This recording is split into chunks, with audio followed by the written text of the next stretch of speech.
sebuah laporan investigasi kembali menyorot dugaan penyimpangan dalam proyek pembangunan desa di Kabupaten Garut.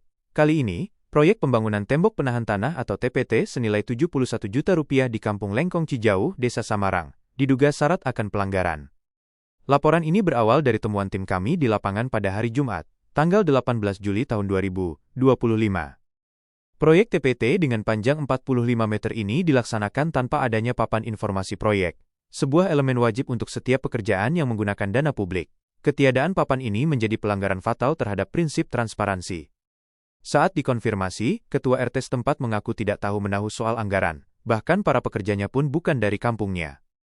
Seorang tokoh masyarakat menambahkan bahwa awalnya, pembangunan ini direncanakan secara swadaya, namun pihak desa justru mengambil alih dengan menggunakan dana talang yang belum jelas sumber penggantinya. Saat kami menemui Kepala Desa Samarang, Bapak Drs. Tommy Romli, beliau membenarkan bahwa proyek ini menggunakan dana talang karena alasan mendesak dan akan diganti melalui dana desa atau hibah dari Pertamina. Namun, ketika ditanya soal ketiadaan papan informasi, ia berdalih bahwa sumber dana yang belum jelas menjadi alasannya. Karena belum jelas, papan informasi tidak dipasang, katanya. Bapak Tommy juga mengklaim bahwa pekerjaan ini dilaksanakan oleh TPK, tim pelaksana kegiatan, yang sekaligus bertindak sebagai pemborong, yang dipimpin oleh Bapak Habili. Ia juga membantah adanya kesanggupan swadaya dari masyarakat setempat. Pelanggaran dan potensi pidana. Dari penelusuran tim investigasi kami, setidaknya ada 4 dugaan pelanggaran yang ditemukan. 1.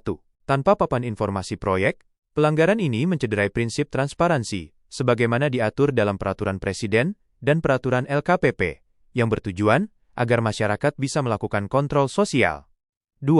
Penggunaan dana talang tanpa kejelasan sumber. Penggunaan dana talang tanpa dasar yang jelas dalam APBDes melanggar Permendagri Nomor 20 Tahun 2018 dan berisiko menjadi penyalahgunaan kewenangan.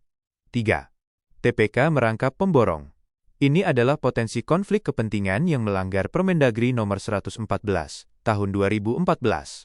TPK seharusnya bersifat teknis dan tidak boleh memiliki kepentingan sebagai penyedia barang dan jasa. 4. Dugaan tidak melibatkan tenaga kerja lokal. Jika benar tenaga kerja didatangkan dari luar, maka ini bertentangan dengan prinsip padat karya tunai yang diatur dalam Permendes Nomor 8 Tahun 2022 yang seharusnya memberdayakan masyarakat lokal. Kasus ini menunjukkan lemahnya sistem pengawasan internal di tingkat desa. Informasi yang tumpang tindih, pelaksanaan tanpa transparansi, hingga pernyataan kontroversial kepala desa, mengindikasikan adanya kesewenang-wenangan dalam pengelolaan dana publik. Kasus ini patut menjadi perhatian serius bagi Inspektorat Kabupaten Garut, APIP, dan aparat penegak hukum.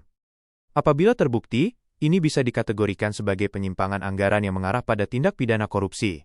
Seperti yang dikatakan seorang tokoh masyarakat, kami tidak anti pembangunan, tapi kami menolak pembangunan yang membungkam suara rakyat. Masyarakat berhak tahu kemana uang negara mengalir dan bagaimana setiap rupiah dipertanggungjawabkan. Laporan ini disampaikan oleh reporter ASB.